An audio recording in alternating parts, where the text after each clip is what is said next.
Guys, hi. Thanks for joining us. Hi, how are you? I'm good. Olivia, when you first met Pixie, what did you think of her?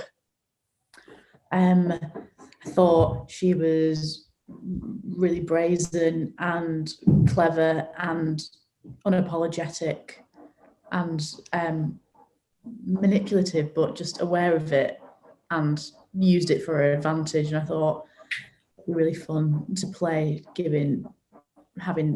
playing a character that has no qualms about doing so. When you play someone like that, when you leave her behind, is there anything you take with you? I think I liked how mischievous she was and how naughty she was. And I think that definitely played into just how we all interacted whilst we were filming the film, because that kind of cheekiness and the zest for adventure kind of carried on, I think. Yeah, because tell me about that, Daryl. I love the chemistry between the three of you. Tell me how you managed to do that, and what did being in a car for so long together do to improve your bond? I think we had a little bit of rehearsal to begin with, but I think just as people, we just gelled a lot, We just kind of were in it to have fun and, try and make the best film we could. And we all just really enjoyed, I guess, the process of it and really got to know each other. Like we would have, most nights after shooting, we might go get dinner together and stuff. But yeah, we just had fun together. So I don't think, in terms of building chemistry, I felt like we just kind of had it as three people. So it really didn't require too much effort. And Daryl, what's it like for you to not only land a part in this film, but to actually be at the point where people are tapping you on the shoulder going, are you interested in this? Yeah, I mean, I think it's still kind of early days for me. So I was so pleased to, I got involved from reading the script a good, like almost 2 years ago now. But it feels, I guess it's starting to happen slowly, but yeah, it's, I don't know. It's still early days for me. I don't know if people are exactly tapping me on the shoulder just yet, but yeah, it's good to be involved in projects that I'm, passionate about. And Ben, what's it like for you being involved in a project where you have to put on an accent that when people put on Irish accents, they don't always go down well. So when you get told, okay, here you go, put on an accent, you're from Sligo, what's your first thought? Yeah, I was definitely terrified. Yeah. You did well, by the way. Oh, thank you. No, I was terrified because it's not an accent that came innately to me. But I worked with Olivia, and I both worked with this dialect coach called Nick Trumbull, who was really helpful, and Daryl himself was very helpful on set as well. We're constantly peppering him with questions about our own accents. So it was daunting, but also tried to not let it take over everything and be the be all and end all, Yeah. I tried to watch performances with dodgy accents and think, but that's still a good performance. So, that's all right. Tom Hardy in Locke. Yeah, he can't really do a Welsh accent, but it's great. Well, I'm glad you used them as motivation.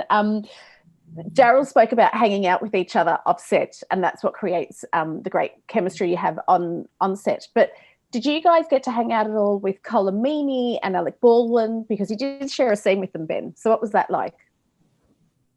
Yeah, we did hang out a little bit. Yeah, there was a couple of dinners and whatnot. I wanted to sit at a bar and drink whiskey with Colm more, but it didn't really happen. He's quite an intimidating bloke, very talented bloke, but also an absolutely lovely bloke. It was great to work with those guys. And it was mainly the three of us and Preston, the writer, that would hang out together for most of the shooting period. But we definitely got to hang out with them a bit, and they're both lovely. Alec took us for dins. What was that? Alec Baldwin took us out for dins, which was very nice of him. Tell me more about those dins, Olivia. Well, actually, he was on the other end of the table, so we didn't really get to chat with him, but we were all just like... What is it like? Because, I mean, you've done quite a bit, Olivia, but when you do turn up to set and there is the likes of Colm, Meaney and Alec Baldwin on set, and then they're going, do you know what? We do want to invite you out for dinner. They don't... It seems like they don't exclude anyone. Are they very inclusive?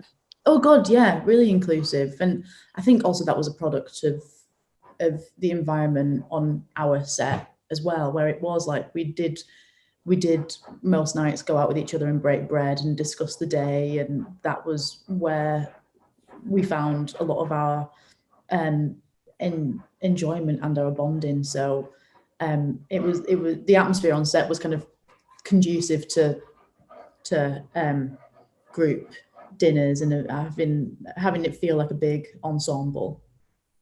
Daryl and Ben, you both got your big breaks in soap operas, Fair City, EastEnders.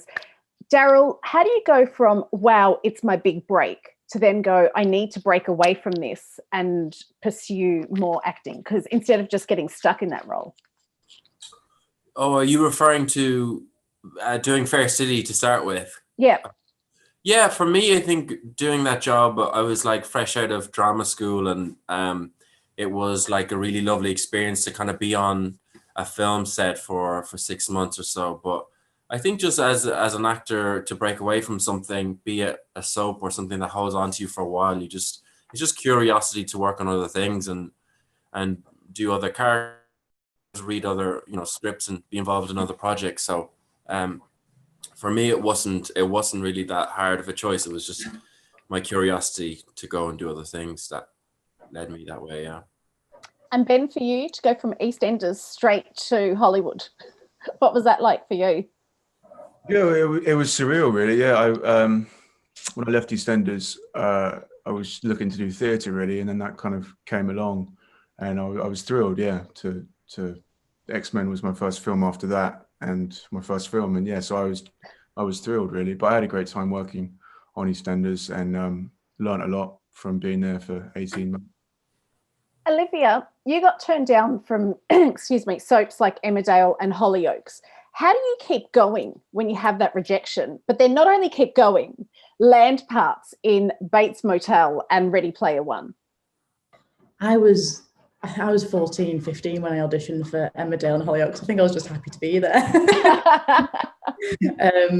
But then, then got my first job at 18, so I had a couple of years I had a couple of years gap from those experiences, and that was when I was like, I'm gonna audition for drama school and hopefully do theatre and all that stuff. And when that didn't pan out, and I started doing TV and film, you try and imagine it now as your 16-year-old self, and they'd be absolutely thrilled to bits. So I think it's always trying to keep that perspective on it and try not to moan too much, which is always so easy to do because we're actors and we love to complain. But you're allowed, and especially with what's going on. I mean, we're all allowed to complain right now with what's going on. And you're all involved in separate but very exciting projects coming up. I'll start with you, Olivia. What's happening with you at the moment? Are projects going ahead or are they on pause? Yeah, don't know. No idea. Might never work again. We'll Stop see. That. Yeah, no, I just had a big slate of work this year that's just been scrapped. So, yeah. How do you deal with that? Because we're all going through stuff like that.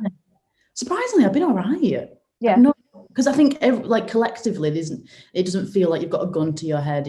I don't feel this like competitive edge that usually, is impressed upon you by, your agents and managers. So I've been all right, really. We'll see. It's been a year since I acted, so anything more than that now is starting to get a bit dicey. Daryl, how have you handled the pause?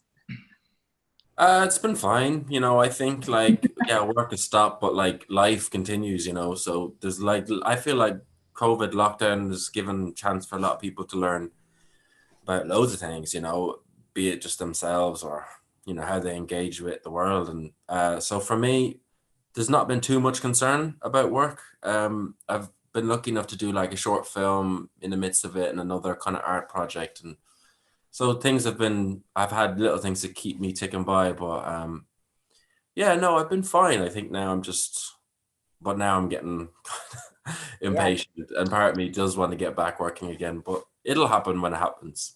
Well, hopefully we get to unpause soon. But in the meantime, Ben, Olivia and Daryl, thank you so much for Pixie and for your time.